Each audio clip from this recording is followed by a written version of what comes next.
Kita semua tahu AI bisa jadi cermin yang bias dari masyarakat kita. Tapi gimana kalau kita bisa bersihin cermin itu? Hari ini kita nggak akan cuma ngeluhin soal bias AI. Kita bakal bedah cara benerinnya. Nah, ini dia pertanyaan utamanya. Sadar ada masalah itu gampang, ya kan? Tapi langkah konkretnya apa buat nyelesainnya? Itu yang bakal kita bongkar bareng-bareng. Kita akan lihat gimana para developer bener-bener berjuang loh buat bikin AI jadi lebih adil. Oke, mari kita mulai perjalanannya. Anggap aja ini peta jalan menuju AI yang adil. Kita bakal lihat apa yang bisa dilakuin sebelum AI dilatih, apa yang terjadi pas proses belajarnya, dan apa aja pemeriksaan terakhirnya. Dan pastinya kita bakal ngintip sedikit ke masa depan. Udah siap? Kita mulai dari fondasi yang paling dasar. Kayak masak aja, kalau bahan bakunya jelek, ya masakannya juga bakal hancur. Nah, di dunia AI, data itu bahan bakunya.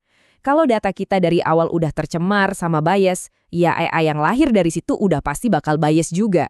Jadi, semuanya itu dimulai dari sini. Istilah kerennya sih pra-pemrosesan. Coba bayangin deh, ini tuh kayak editor yang lagi nyisirin naskah buat dibersihin sebelum naik cetak. Tujuannya simpel banget, mastiin data yang dimakan sama AI itu seimbang, representatif, dan bebas dari prasangka yang udah ada.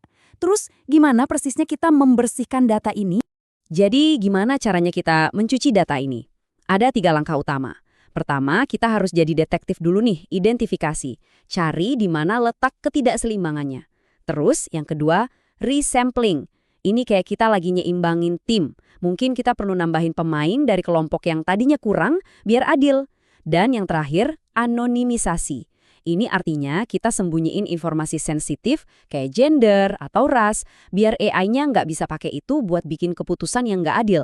Nah, lihat ilustrasi ini. Ini contoh yang pas banget dari dunia nyata. Bayangin ada algoritma perekrutan yang dilatih pakai data historis perusahaan.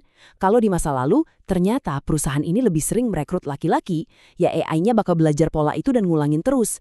Nah, dengan prapemprosesan, kita menyeimbangkan timbangan data ini, jadi AI bakal nilai kandidat benar-benar berdasarkan kualifikasi mereka, bukan gender. Contoh lain yang kuat banget ada di bidang kesehatan.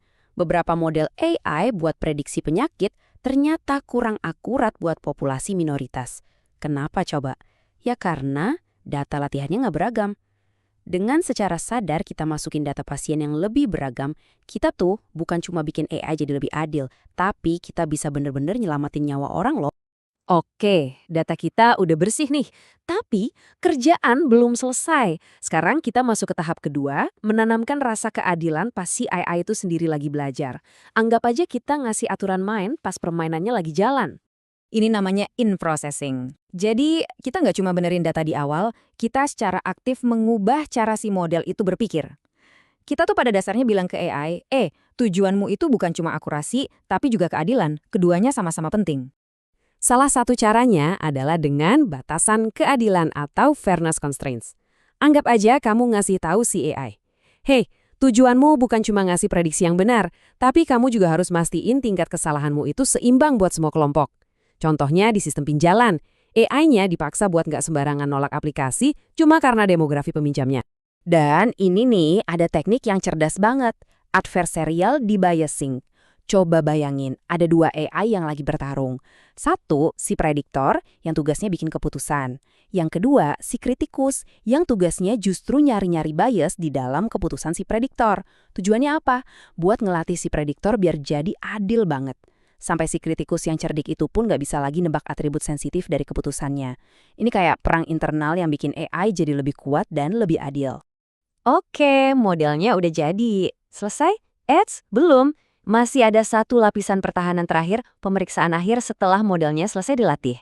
Ini tahap quality control kita. Ini kita sebut pasca pemrosesan. Nah, di sini kita nggak lagi ngubah data atau proses belajar modelnya. Sebaliknya, kita lihat outputnya, hasil prediksinya. Terus kita lakukan kalibrasi ulang kalau emang perlu buat mastiin hasilnya adil.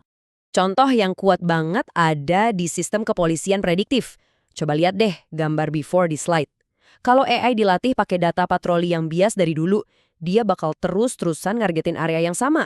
Tapi dengan rekalibrasi, seperti yang kalian lihat di gambar after, kita bisa nyesuaiin outputnya buat nyebarin prediksi secara lebih adil, biar nggak ada satu komunitas pun yang jadi target secara nggak proporsional. Dan yang gak kalah penting, audit. Ini sekarang jadi standar baru. Sama kayak perusahaan keuangan yang diaudit, sistem AI di sektor-sektor krusial juga harus diaudit secara rutin. Tujuannya adalah buat beralih dari yang tadinya cuma benerin bias setelah kejadian, jadi mencegahnya sebelum benar-benar berdampak ke kehidupan nyata. Jadi kemana arah semua ini? Perjuangan buat AI yang adil itu maraton ya, bukan lari sprint. Teknologi yang kita bahas hari ini aja udah luar biasa, tapi masa depan tuh menjanjikan alat-alat yang bakal jauh lebih canggih lagi. Slide ini nunjukin evolusinya dengan jelas banget. Kita mulai dari tahap awal, di mana kita masih manual ngebersihin data, kayak yang kelihatan di kiri. Terus kita gerak ke kini, di mana kita nanamin aturan keadilan langsung pas proses pelatihan, dan lihat deh kemana kita akan menuju di masa depan. Alat yang lebih otomatis dan transparan yang nangani keadilan dari awal sampai akhir. Dan kunci dari masa depan ini adalah sesuatu yang disebut Explainable AI atau XAI. Tujuannya simple, ngebongkar kotak hitam AI. Kalau kita bisa ngerti kenapa sebuah AI bikin keputusan tertentu, kita bisa dengan gampang nemuin dan benerin bias yang tersembunyi. Ini bukan lagi sekedar fitur tambahan loh, ini udah jadi sebuah keharusan, terutama di bidang-bidang krusial kayak peradilan atau kesehatan. Kutipan ini ngerangkum semuanya dengan sempurna. Coba bayangin, suatu hari nanti, ngejalanin pemindaian bias pada AI itu bakal jadi hal yang sama standarnya kayak kita ngejalanin antivirus di komputer.